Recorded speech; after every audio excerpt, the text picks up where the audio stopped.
Static electricity is always present in your process. The potential of static electricity buildup to spark explosions, fires, property damage and injury to operators is a constant danger. The consequences of this invisible hazard have been seen many times. While static electricity in daily life appears to be relatively harmless, it can become a serious hazard in the process industry. The first of this two-part series of films, produced by the SIA and ESIG, will detail the certain conditions that need to be met before an electrostatic discharge can cause ignition. The mixture of the solvent vapor and air must be within its explosive range. There must be means of generating the electrostatic charge, and the charge must accumulate to a level with enough voltage to initiate a spark. Normally, the spark jumps across a spark gap, but other discharges can occur, such as brush discharges from a charged surface. The risk due to this hazard can be minimized by controlling the accumulation of electrostatic charges to safe values, the rate of generation and providing a means of dissipation, or by eliminating the presence of a flammable vapor-air mixture. This section of the film will deal with the sources of static electricity and how they are generated and discharged. Part 2 highlights good operating practice to minimize charge buildup, including the installation of earthing and bonding, use and testing, technical support, codes of practice and legislation. This overview aims to increase awareness of the hazards among solvent users.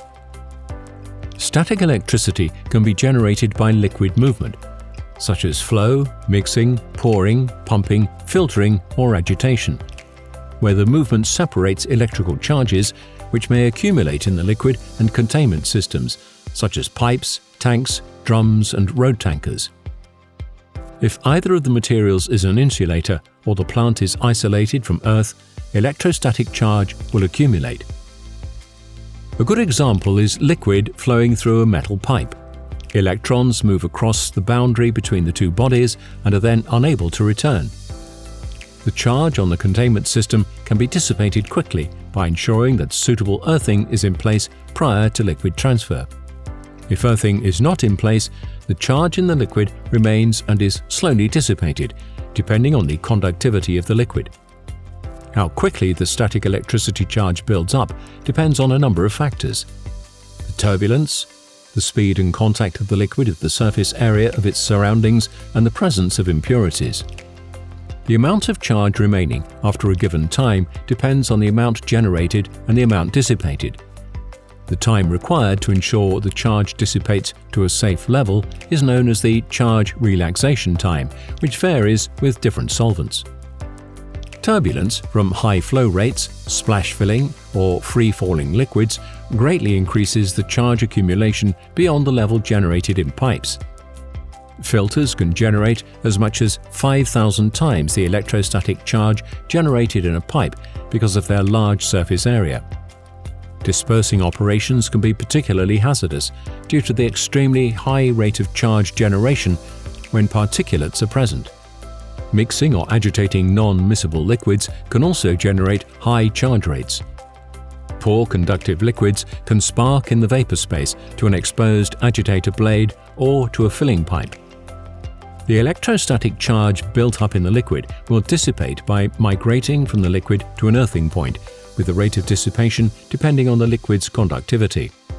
The slower the rate of charge generation, the more chance it has to dissipate and avoid reaching a level of sufficient to cause an electrostatic discharge.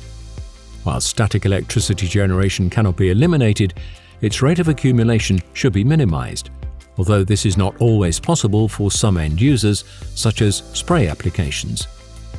In pipes, there are recommended safe maximum velocities for various pipe diameters.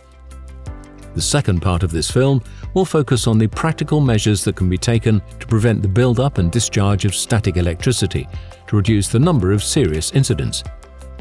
We thank you for joining us with this presentation.